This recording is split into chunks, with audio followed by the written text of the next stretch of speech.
Good evening. I'm Shalom's Hess, coordinator of the YU Library Book Talks. Tonight, the library presents the Twersky Dynasty, From Chernobyl to the Bronx, the illustrated biography of HaRav Yaakov Yosef Twersky. Like all his other publications, Yitzchak Meyer Twersky's, this is a labor of love of his to keep the memory of the Twersky Dynasty alive. He will have a discussion with Zalman Alpert, who himself has published many articles on Hasidism. If you have any questions or comments, please enter them in the chat at any point during the talk. I now turn your attention to Zalman Alpert. Hello, everyone. I'm honored to host this part of the program, and I'm honored to interview Rabbi Yitzchak Twersky. Shalom Aleichem. Shalom Aleichem, Zalman. How are you? Trying to stay out of trouble. Okay. Well, I read the book twice, and I've read all your previous books, and this one surpasses them all. So I have a number of questions that I thought I would pose to you, and I think that would enlighten the participants and anyone who's interested in it. My first question that I was wondering is, can you tell us a bit about how long this book was in the making, and if you have any particular episode while you were researching it that stands out, something that was highly unusual or fortuitous or happened shelo b'derech hateva, beyond natural means. I think we'd all be interested in hearing something like that. Great. I firstly, I just wanted to thank Rabbi Dr. Elazar Horovitz of Yeshiva University for, I guess he was instrumental in scheduling this event. I also wanted to thank Shalamis for all her work in arranging it and publicizing, and of course, Rav Zalman for honoring me by moderating this event. So I thank everyone for joining. So I started my genealogy projects in 1986, actually when I was a senior at Yeshiva University. And so this book is probably 40 years in the making. At that point, there weren't all the electronic archives that are existing today. I was going to the library, digging through books and writing letters to archives around the world. I also traveled to Russia, to Romania, to Germany, to all over the world, looking for anything I could find in the Twersky Dynasty. And I think that culminated in my first initial books on the Twersky Dynasty. The latest book is specifically about my father, and there was a lot of information in a lot of these archives about him, specifically about the Holocaust time. But I think over the years, what I found was anything is possible. Anything that someone is looking for, not just on a rabbinical family, everything is available. You just have to look. I found some very interesting things over the years. For example, I remember finding records of the Belzer Rebbe. So the Belzer Rebbe, Rav Aaron of Belz, was known as the quote unquote the firstborn son of his father, Rabbi Safran of Belz. But actually, when searching through the archives of the Chernobyl metrical books, I actually found that he had older siblings, that he had a few sisters that were born prior to him being born. His father didn't have children for many years. These children could have died, but they had names, which caused a big tumult in the Belzer Hayf in Eretz Yisrael, because I think Rav Arla Belzer, everyone claims in the books, had a Pidyon Ben, which obviously he did not. I remember showing the Square Rebbe in New Square some records that I found on the city of Skver, where it's a known story that the Rebbe's grandfather put on his talus before his tefillin, meaning he was married before his bar mitzvah. It was very common in those years that the Rebbe's children married very young. I remember finding the actual archive records when his grandfather was born, which mentions how old his father was. And I showed it to the square rabbi. He said, my father told me I don't need these records. It's word of mouth. But I also found records in KGB archives in Kazakhstan, photos. Everything's available in all these archives. It's just hard to find them in the early years. Now, everything's available online. There are fantastic databases that are OCR searchable to find just about anything that you're looking for. I think while writing these books, one of the major drivers for me was to officially do something called a surname study, which has never been done in the Hasidic world before. A surname study is to find every person that ever existed with a specific surname. So, for example, if someone wants to write a surname study on the family of Smith, it's probably almost impossible. From the Twersky side, I took it upon myself to try to identify any person that ever existed with that surname and document how or if they are related. But that was searching through census records from Ukraine from the 1700s, and that tied in as technology evolved over the years. It tied into Y-DNA testing.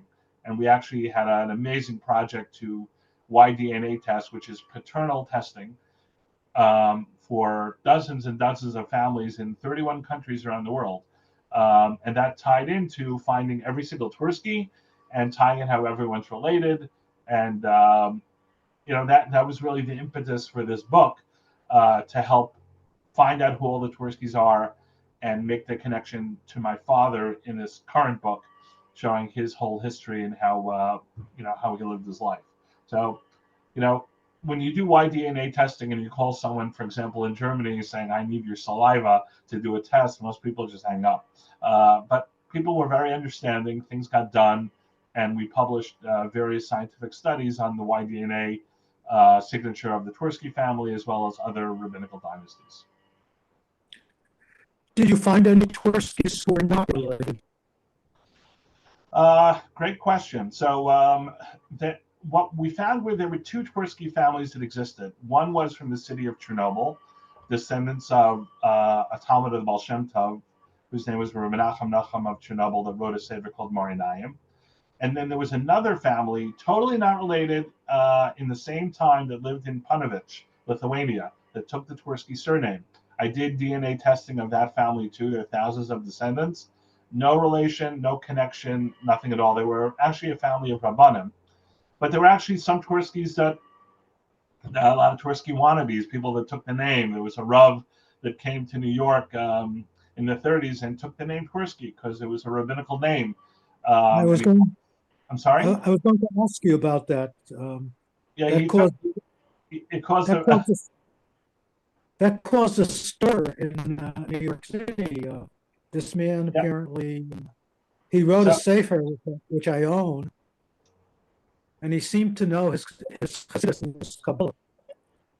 Yeah, he was a tremendous Talmud Chacham, but I think he had a child that wasn't well, and he needed Parnassa, and he took on the name of Chernobyl or Kuznetzer Rebbe. The problem was, years later in early America, when the actual Chernobyl Rebbe came from Chernobyl, he dropped Chernobyl. And when the Kuznetzer Rebbe came, Rishal Elazar, he dropped Kuznets. But he was no relation. I noted that one of our participants is Dean Berger, the former dean of the University Library. I believe she is one of our participants. Okay, but what I wanted to say is that when speaking to the Square of a Borough Park many years ago about this matter, he told me something very simple, which I hadn't even noticed, that this gentleman, the Chernobyl Rebbe, signed his name as a Levi, and the Twerskys were not Levi. And I must correct you, Zalman. He signed his name as a Kayan. A Kayan, okay. His name is a Kayan. Okay, and the Square Rebbe in our park, Twersky told me that that was something that the old Monashritzer Rebbe noted immediately. That he said, we're not going, we're not Levia, and so his disguise fell apart almost immediately to those who looked at it very carefully. So I think that there are Twerskys that are blood descendants that are Levium. What happened in the early 1800s is a lot of the Twersky daughters married other people that are not Twerskys, and they took on the name of Twersky. But through DNA testing, we were able to determine who is an actual Ben Twersky and match that with census records and vital records in Ukraine. So we were able to identify every single person that I can tell from the 1700s till today that has that surname, any derivation, and it's a published study. And I challenge anyone to have me find someone that they don't know about that's a Twersky, because I've documented them all. So, but as I said, it's a crazy hobby and a labor of love. Let me ask you another question. A good part of the book, and certainly for those who don't enjoy reading, which I do, but I imagine there are many people who find it difficult to read, are the photographs and the pictures in the book, including the maps, I will say. But the photographs are fascinating, and I personally have been interested in photographs of the Hasidic rabbis since I was 5 years old. That's many years. And many of these photographs are brand new. I certainly have never seen them. Doesn't mean that others haven't, but I certainly haven't.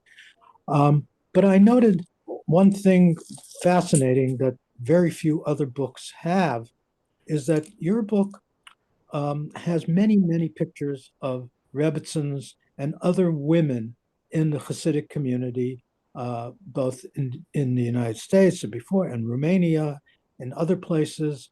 And I find that very fascinating, because most books printed by the Hasidic community may have something about the Rebbitzins, but they certainly won't have pictures. There is one book about the Yoel Dynasty. I think they're called Tranquil, Delicious. And that book has one picture of a Rebbitzin, and they sort of apologize for it by saying that Rabbi Aaron Rokeach, the Belzer Rebbe, who you just referenced, said that she was really a dukra. She was really a male. He didn't mean that literally, but he meant her psyche was really a male psyche, so they did publish her picture. But generally, there are very few pictures of women, and you did publish pictures of women. Can you tell us a little about that?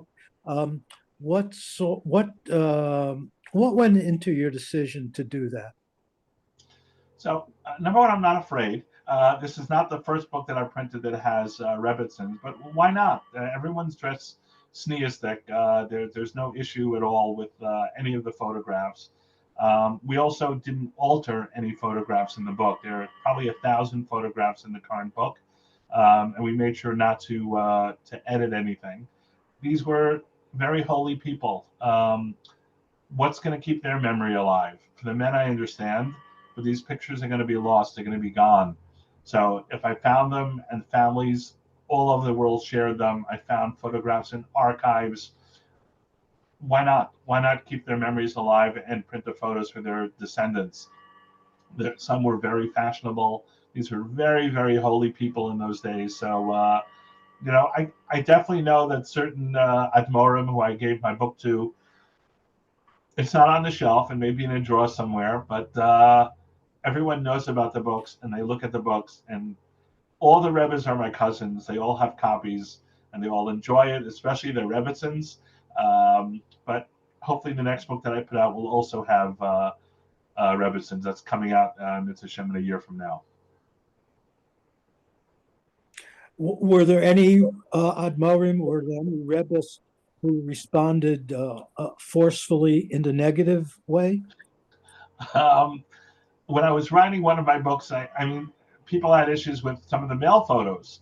Certain people, either their father was wearing a tie at the time, and the Hasidic community today does not wear a tie because the lavush has changed.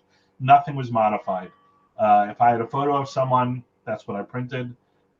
These people were tzaddikim as they were. Who am I to modify how they looked or how they dressed? I did get feedback from various rabbis. I printed certain rebbitzins that were wearing a hat as opposed to a shadel at the time. But that's who they were. In 1938, by my father's bar mitzvah, I printed a photo, probably 40 rebbitzins at my father's bar mitzvah, including the square rebbitzin, Vishnitzer rebbitzin at the time, the Rachmasufka rebbitzin.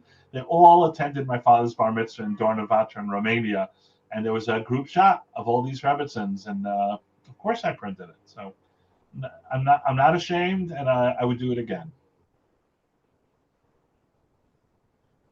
Good. Let me ask you a question. I think we talked about this earlier, off camera.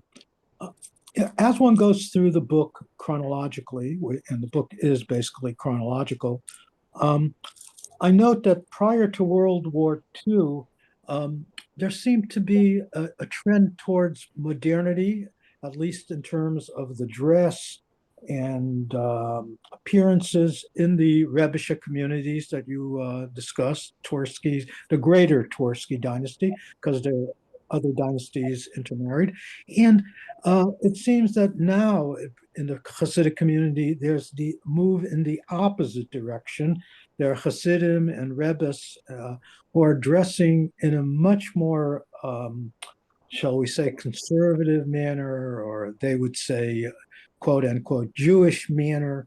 And of course, the chief protagonist of the book is Rabbi Yaakov Yitzchak Twersky, who does not have a beard.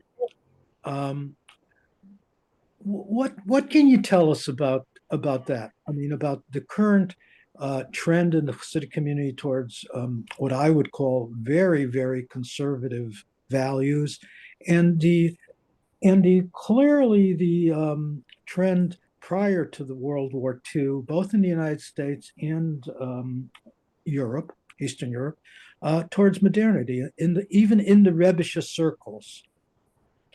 So I think it's a great point. My father went through the Holocaust. He went through various ghettos, and as a young boy, whatever decision he had made to not put on a beard, it could be based on his Holocaust experience. I don't know. I know when he got married, and I mentioned this in the book, his father-in-law, the Kapitchin Rebbe, asked him to put on a beard. And my father, out of respect for him, grew the beard for the wedding.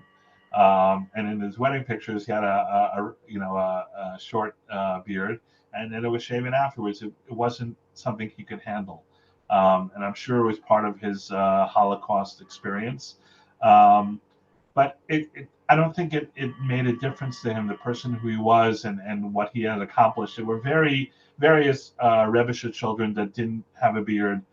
So what about me? What happened to me? I was a clean-shaven guy. I got married, I was clean-shaven, but when my father died, that was probably the last day that I shaved. I took it upon myself over a very long time. It wasn't an overnight that I grew my beard. I put on a bekashe at some point. I put on a shreinel at some point. But this is something that I needed to do. It wasn't, I'm not my father. I'll never be anything like him. But I needed to do this for myself. My father didn't need any of this stuff. He was an amazing human being, an amazing Rav. But I think in general, the Hasidus has become much more right-wing. And Lavush, I think people are trying to either keep what existed way back when. It's actually interesting. I had a discussion with one of the Rebbe's children recently, because there's a photo that I printed, or drawing in my book, of Rav Aaron of Chernobyl, meaning one of the 8 sons of Chernobyl. And there's a drawing of him that exists that's famous. And the famous drawing comes from a painting that the Chernobyl Rebbe in the 30s came to America with. I saw the original, and he's wearing pants. But the Chernobyl Rebbes that live in Eretz Yisrael and here in New York wear white socks. So there's another version of this painting that came out probably in the 20s that had the same photo, but he's wearing white socks. Which one is original? I don't know. But I printed the one with pants because I saw the original. Are people trying to become holier than now? No, I think they have a Masorah that the Zeta wore white socks, so that's what they take on. Um, I think people are doing it for the right reasons. I really feel people are dressing in a certain way. It's a very personal decision for me. It was a very personal decision to grow my beard and to put on a bekisha and a shtreimel. And my children have taken on to wear a bekisha on Shabbos, and we'll see where it goes from there. I'm very proud of anything that they do and who they are. But Hasidus as a whole has changed and definitely has become more right wing. No, it's very interesting what you're saying, because let's just make it personal for a moment. For someone like myself, coming from a Lubavitcher background, I certainly always thought that the Lubavitcher Rebbe was a sui generis in terms of his European career, going to university in Berlin, going to university in Paris, participating in Western culture. It was as if he was the only Hasidic dynast to do such.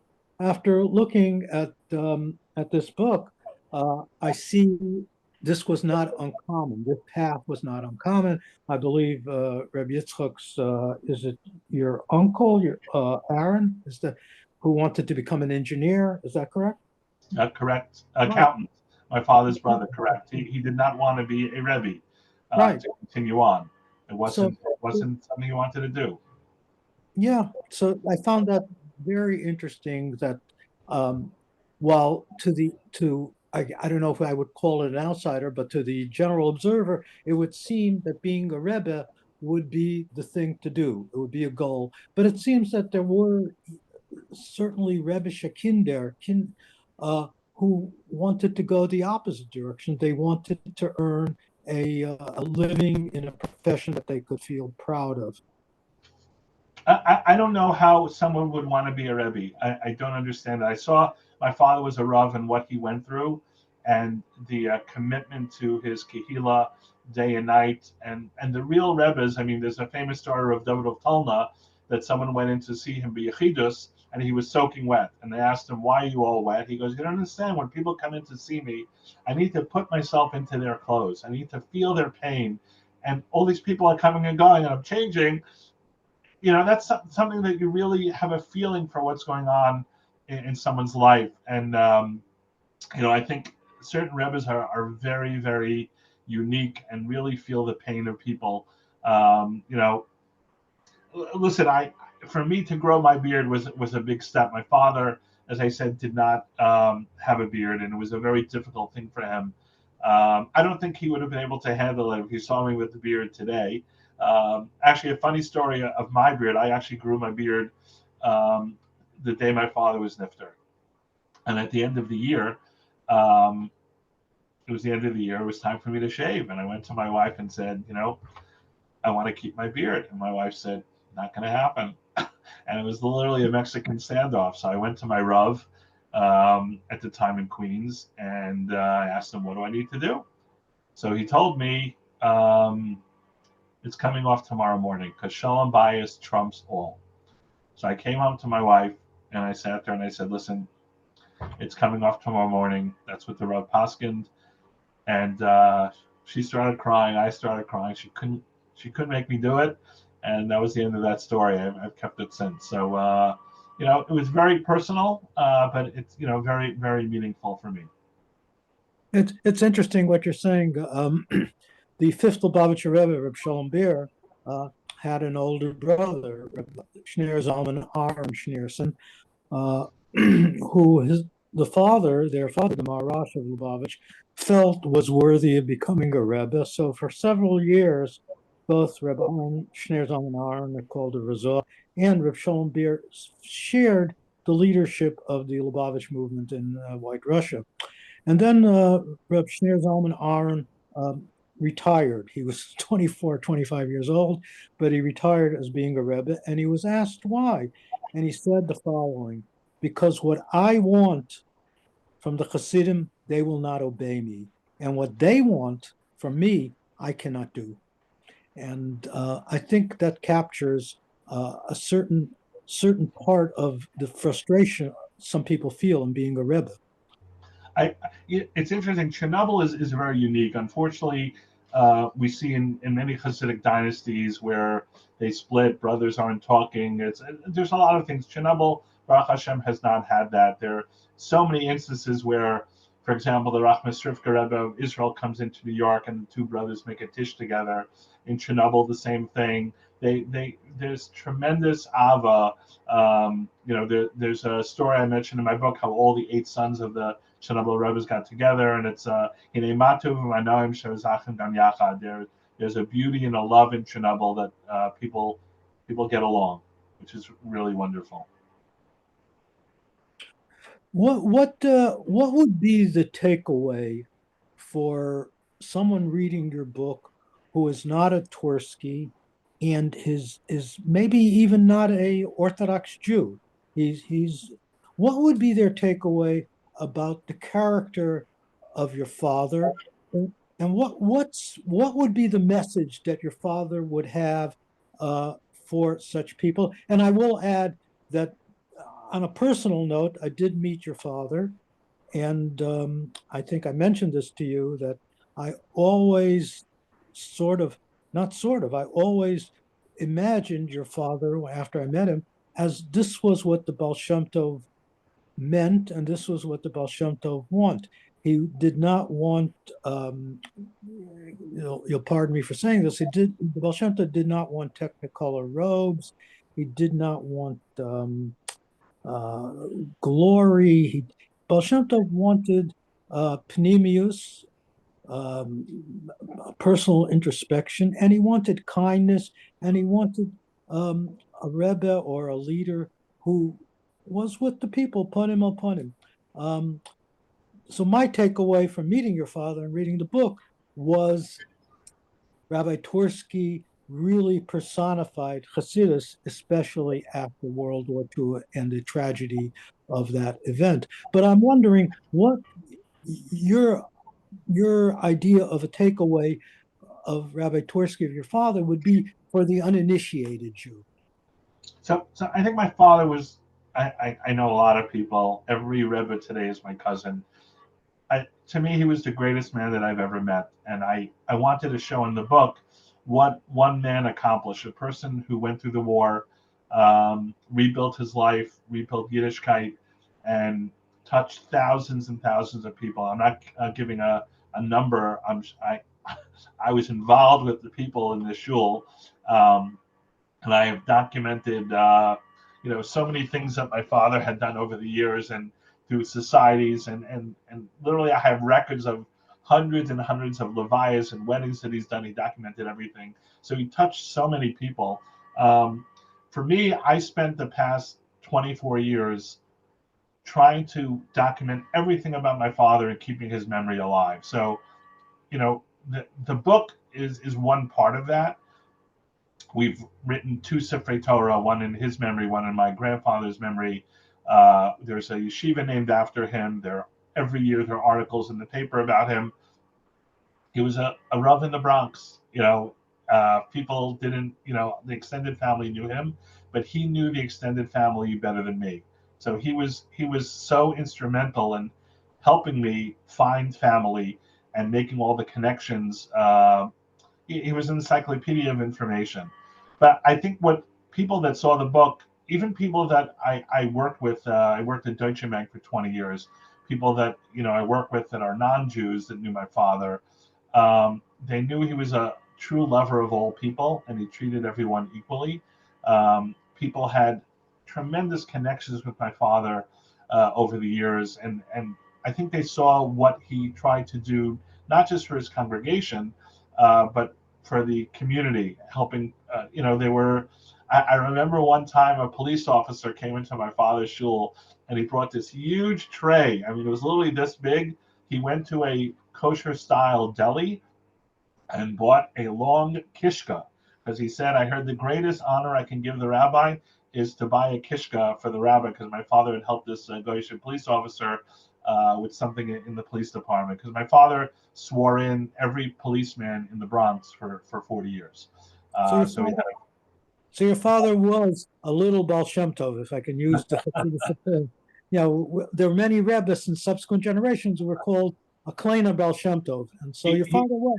Your he father didn't essentially was a Kleiner Baal Shem Tov, he and didn't hold by himself anything. My father, he was a very humble man. I think people in the family knew he always Baruch Hashem had a smile and treated everyone, warmly, and everyone he greeted with Sefer Panim Yafas. And even who he was as a descendant of the Twerskys and a son-in-law of the Kapishans Rebbe, he really didn't hold in himself anything. And I wanted to make sure that he was documented and his life as best as I could. I tried my best. I apologize if there are any issues with the book or things I didn't understand in my father's life. But I wanted to show what one man accomplished within his life. are you going to do a similar work about the Kapishnitzar dynasty? And I don't have that much guts to do that side, but I'm actually working on a new book for about a year already on the 27 Admari Chernobyl that came to America before the war. 27 Admarim, some visited, some stayed. Most of them, there's no biographical information at all about them. And I've been working with archives in Europe, specifically the National Archives here in Washington. They're literally a treasure of information, specifically on the non-quota visa applications. Every Rav or Rebbe that came in those years needed to be sponsored. And according to the National Archives, all the records were destroyed and they don't exist. But you got to push and you got to try and you got to write. And guess what? I found hundreds and hundreds of pages of documents on who signed in these Rebbes, how the CIA was involved in those years, in the early years, checking out these applications. And I found records of both my grandfathers from Kapichinitz and from the Chatiner side that tried to come to America. They were both rejected by the same person who interviewed the shul that they were coming to. One grandfather, Kapichinitz Rebbe, found a way. The other, Zayda, did not. But I think this specific CIA agent that I write in the book had killed more people than Hitler, because all these rabbanim and rabbis that were rejected, and their families, they all were murdered, and because they couldn't come to the U.S. But I have to talk to you about that on a personal note, because my uncle, who was a Litvisher Rav, also tried coming to the United States in 1939 and was rejected. And I never bothered researching it, so I'm going to have to speak to you and get some expertise from you about. And I'm telling you, anything exists. You just have to dig hard enough, and you can't give up. I'm not even talking about information just in the U.S., because the U.S. it's easy. Ship records, naturalization records, even passport records to find photos of people exist. But in Europe, more and more things are becoming available. There's also actually websites in Europe that deal with catalogs of what exists in Ukraine, in Chernobyl, and all the different archives throughout Europe, what information you can find, where you can write to them. So it's amazing what is available. That's fascinating. I grew up with the idea, and I was always told that everything was destroyed during the Holocaust. Not only people were killed, but all the Safran were burnt, and it just turns out that was sort of I don't want to use the term, but it sort of was an urban myth. A lot survived. There's a very interesting website called Bid Spirit, which deals with auctions. There are auctions every day, Judaic auctions in Eretz Yisrael, in America and Europe. And this is a consolidation of all the different auctions that exist with the catalogs. It used to be you needed a Sotheby's catalog, you had to buy it, or you go to the YU library to get it. Now it's all online. But for research purposes, they keep all these catalogs online. So if you're doing something on a certain town or a certain Rav, you can search for letters, books, anything that available is kept on this website. So I found recently that I have no svarim from my grandfather, the Chatiner Rebbe, and nothing from my great grandfather. Everything is gone. But there was recently a auction with a stemple on a book on one of my grandfather's, either him or his brother's. The top was cut off, but things did survive. There's always something new to find. As I said, you just have to continue to search and not give up. I mean, Bad Arolsen, for example, is the big archive in Germany that is the largest German archive that exists today. And there are amazing records that exist on the Holocaust. I found from my father alone records when he was in the camps, and actual letters and documents with his name in it in the ghettos. That was through the United States Holocaust Museum, Yad Vashem, Romanian archives. It's just endless, but it's a crazy hobby. Well, it's Yogato Matsasa Tamin. If you put in a lot of work, you will reap the benefits of this work, and the benefits are tremendous. But it's not just Rebbeisha families. I've lectured at different shuls or different places, and I'm telling people that anything's available for anyone. You really just have to have the drive and the time, and there's money involved to search. But when you really want to look, you can find. I found, on a personal note, I found Kvitlach that my uncle gave to the previous Lubavitcher Rebbe, Joseph Eichenherson, which is fascinating. I never thought that these things exist. Anyway, what you're saying is certainly very, very true. I think this new book that's coming out it's a similar type of book to what I wrote about my father, but it's with about 27 other Admorim. So there's a lot of work involved to find history information, documents, anything about some Admorim. There's no information. One Rebbe, for example, was called the Stepiner Rebbe, Baruch Twersky of Stepin. He came to the United States 5 times before the war. I have his ship records. There's one photo of him in a newspaper, and a lot of ads. But I'm trying to find information about his life. And there's actually a great new website from the Yiddish Book Center in Amherst, Massachusetts, which is a OCR search. For all their, they're putting them all online. So if you're looking in Yizkor books or the thousands and thousands of Yiddish books that they have, and you're looking for information about the town or a name, you literally can type in the word Twersky and it'll tell you what page, exactly where it is in any of these thousands of books that they have. And they have over 1 million books. I know they're putting them online, but an amazing source to find information that didn't exist before. I'm looking at some of the questions. The first one was concerning Reb Baruch Ben Zion Twersky in Muncie, who is a Levi. That is correct. His father, Reb Baruch Ben Zion's father, was Chaim Twersky, who was the grandson of Reb Baruch Ben Zion Twersky.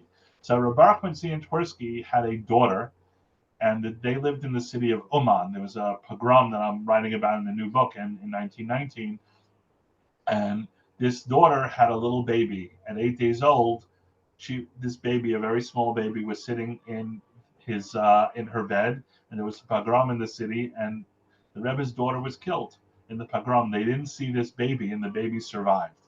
So the Rebbe, Reb Baruch Ben Zion, brought his grandson to America and actually brought him up as his own child. And the story in the family is the night before his bar mitzvah, he called him in. Most kids are practicing their speech, right? This kid was called in and was told that, guess what? You're getting an Aliyah tomorrow. I have to give you the right name by your Aliyah. I'm your grandfather. And he took on the name of his grandfather, called Twersky. So they are Levium, but Ben Acharben, they're actually the name is Stahl or Horowitz. But Reb Baruch Ben Zion is from that family. They're amazing, amazing people. I see also there are some people that are on the chat that are descendants of the Talmud Rebbe from New York. I see Ricky's on and the Schwams. I'm well aware of you, and I hopefully will contact you because I've been doing extensive research on Rav David Mordechai from New York. I have things that no one has ever found from him, photographs, documents, literally hundreds of articles and advertisements from the newspaper about him and what he has accomplished. So I'm looking forward to getting in contact with you. Someone asked about the auction house that keeps his catalogs. It's called BidSpirit, BID Spirit. You can Google it. And BidSpirit is a website. It's free, and you can not just look at current auctions, but you can look at past auctions and search by word. So someone asked about the relationship between Twersky family and Bobov. So the Baba Rebbe is a Twersky descendant, not Ben Ben. And the Milwaukee Twerskys are descendants also from Baba, through the Baba Rebbe's sister. But they spell their name with an I because they are not son after son Twerskys. The Hornet-Stipler Twerskys, who live in Milwaukee and in Denver, their grandfather took his mother's name of Twersky. So they carry the name Twerski, and I'm Twersky, but they are blood descendants. What's also fascinating is there was a Dr. Rabbi Avram J. Twersky, the famous writer and psychiatrist, who actually did a DNA study, even though we didn't ask him because he's not a Ben Twersky. He's not a paternal descendant. But what was fascinating is he matched. So Dr. Twersky's family, who is Ben from Rabbi of Anapol, and Yitz Twersky, who's a descendant of Menucha Nachum of Chernobyl, and the Friedman family, all the Rishner descendants, did a DNA study, and all three of them matched, meaning all three of those dynasties have a common son after son Zaidi. The Rishner claimed that he was Ben from David HaMelech. So if that is the case, Rishon, Rav Zisha Anapol's descendants and the Twerskys are all Ben descendants from David HaMelech, which was a fascinating find in the DNA study. We've done DNA studies of Berdichev, of the Abdurav, all the Heschels, many other families, but only those three matched. I see there's a question about the Twersky on Elder Avenue in the Bronx. That was my great uncle. That was the Skver Rebbe who later moved to Tel Aviv. He's going to be written up in the latest book. He was an amazing, amazing person, a very big Zionist for a Hasidic Rebbe. I had the chus of meeting him once in my life as a little boy, and he was very famous because a lot of his artifacts were shown in a show in 1960. There was a Chafetzim show, one of the greatest events. I have the catalog in 1960 in Tel Aviv. They got together all the Hasidic artifacts, a menorah from the Baal Shem Tov, things from the Abdurav, Levi Yitzchak Meyer candlesticks, amazing catalog. I think it was a week celebrating the Baal Shem Tov in Tel Aviv. I remember it. The show lasted for a month and a half, but it was for his, I think, 200th or 250th year site. Something like that. And I recently found photos from the event, but they had things from all the Rebbe's dynasties, which was an amazing event. So I'm writing about that in the new book. Fine. Do you know about the Twersky Rav and his daughters? Well, which Twersky Rebbe specifically, I don't know. But I've documented all the Twersky Rebbes and all of his daughters. You may be referring to, there was one Chaike Twersky that became very modern. She divorced her husband and brought her children to New York. I don't know if you're referring to her, but I've actually a lot of letters from her. Her son was the famous Yochanan Twersky, the writer in Eretz Yisrael. But I've documented 50,000 descendants of the original Twersky. So no one can hide from me. I have everyone's DNA, so I know everybody. But if you have more questions, I guess you can ask. Let me look what else is there. About research in Russian, that's a great question.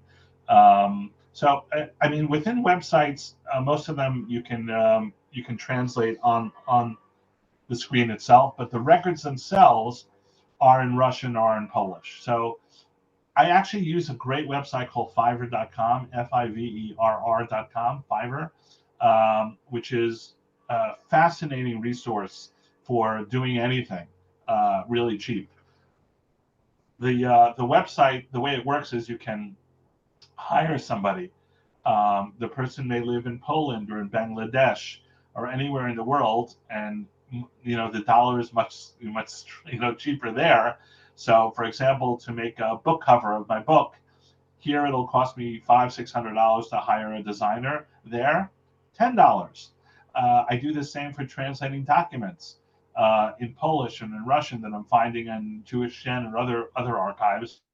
People will translate it for a few dollars through Fiverr. But I had the honor of dealing with a Dr. Jeffrey Briskman, who is a close friend and a colleague who reads Russian and is probably the greatest genealogist I've ever met in my life. And we are really good friends and partners, and he was able to translate a lot of the Russian archives for us. So when did talking about the Twersky Rebbe that left from the Bronx, I have it documented when he went to Eretz Yisrael. I don't know the exact year, but I have it when he moved and he settled in Tel Aviv. But the Square Rebbe from Elder Avenue actually returned to the U.S. a few times. That's when I once met him.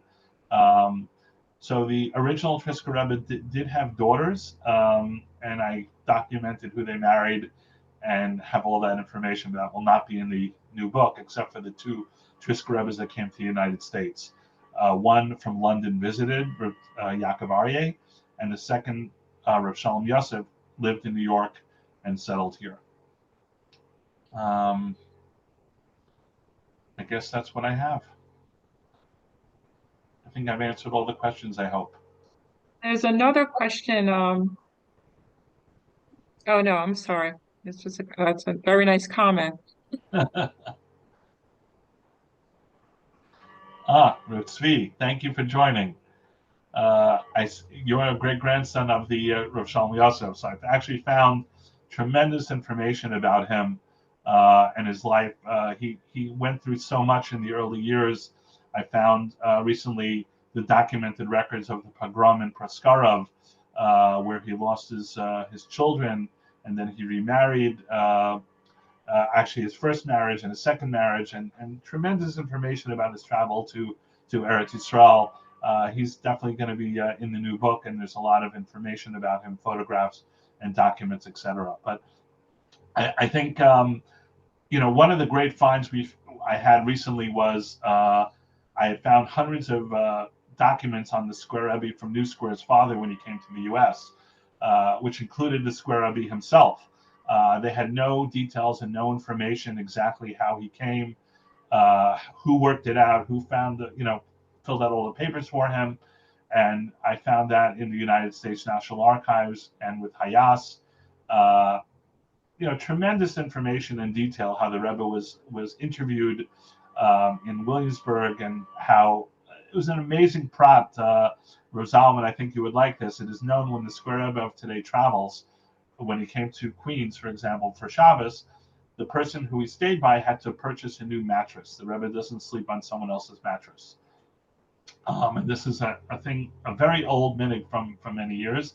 So in the records of the Square Rebbe's father, when he came in the 40s, it's so interesting that the person from Hayas writes in the records how the Rebbe is sleeping in the hotel on the floor on his luggage because he refuses to sleep on a used mattress.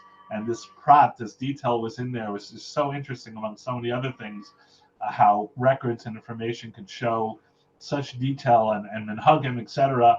But tremendous records that are still available.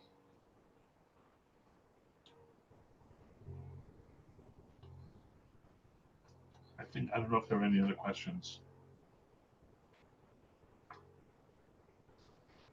I have a question.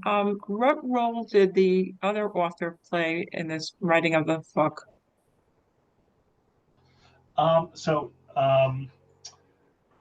Nesanel is an amazing writer. Nesanel is someone that I met through Menucha Publishing, and we became very, very close. But he has such a tremendous talent of taking information that I've gathered. So my father's life, I think there were over 10,000 items, letters, videos, audio, records from the Holocaust. Imagine sitting down at a table and going at a computer with 10,000 different items that you need to collate and create a book from that. I sorted, I did the best that I could, but Nesanel was able to put the structure of the book together with all this information. I had written initially all the chapters of the book. I had put out a book on my father of photographs with very basic biographical information, and that was really the start of this large book called the Twersky Dynasty. I always say it was like Beethoven who wrote, the choral fantasy first, and then he wrote Beethoven's Ninth afterwards. This was his prelude to writing the big book and the Great Symphony. So Nesanel and I are working on this new book together on these rabbis, but it's more complex because there are 27 people that I need to document, and there's not a lot of information. I'm reaching out to descendants and working, of course, with archives, etc., to find information about these people. There are some very common themes. A lot of the rabbis that came to America, for example, all attended the March on Washington in the 40s. They were all involved in the Agudas HaAdmorim, which was an organization which they all dealt with. They all writing about the Landschaften, how all these organizations help them. So there are definitely common things within all these different Admorim that came, but they all have unique stories. One specific Rebbe that lived in Chelsea, he was friends with President Kennedy. I wrote to the Kennedy Center, and they sent me letters that the Rebbe and Kennedy wrote to each other, which have never been printed. So there's such fascinating information on these Admorim. There's another interesting tidbit I've been working on the square from Borough Park's father, who was taken to court twice. Someone told him, "You're making a shul in your house. I need to take you to court. Your house isn't a shul." And the Rebbe was on the stand for hours, and I found the transcript of his testimony, how he's discussing how he's at Chernobyl Rebbe, he davens in a cheder miyuchad, a private room. It's priceless information, and hoping to publish a lot of these things that were never published before. Let me see if there are any other questions. Are you including Canada too? Right. So the book is about the Americas. So there were two Rebbes that went to Canada. One was the Talmud Rebbe's son, Yochanan, who went to Montreal and then later went to Eretz Yisrael. So he is covered. And there was a Macarver Rebbe that went to Winnipeg in the 20s. That's what I'm thinking of. Yeah. Yep, and that's also being covered. I see Haley had a question. I would love to update it. I wish I had the money to do it. But the descendants are on a tree on Ancestry.com. I have about 50,000 people in various trees on Ancestry with all my photographs, or maybe 10,000 photographs on the website of people. So that is being updated, but the books themselves aren't. And Svi, I saw you have a question about your brother Sarayahu. I am in touch with him. Do not worry.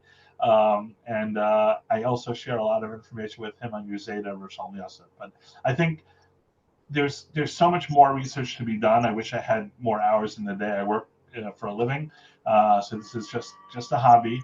But it's literally to keep these people's memory alive. I give all my documents and information to anyone who wants it for free. I do the work, but the more spreading of the information. I think some of the Jewish newspapers take my photographs and print them on the yurtsites of these Admorim. I don't take any money for it. I want to make sure these people are remembered and not forgotten. Not just the Rebbes, but the Rebbesons too, and the people that died in the war. You know, I tell my children, I know we only have a few minutes, but I tell my children that they're a statistical anomaly, that they exist today. Because if you look at the history of just my father, and that he survived the war, what he went through, his father, his grandfather, the pogroms going back, we shouldn't be here. So we're very lucky that the history is documented and we see what our family went through, and we can keep their memory alive through these books and really appreciate what we have. Thank you so much for this wonderful presentation, Yitzchak and Zalman. You make a good duo. And I look forward to seeing your next book.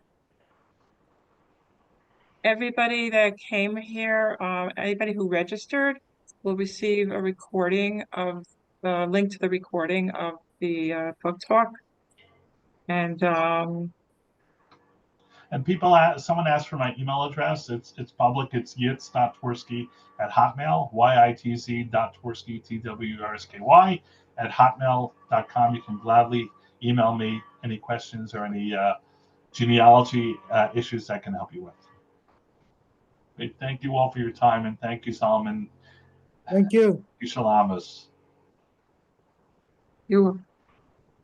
Everyone have a good night.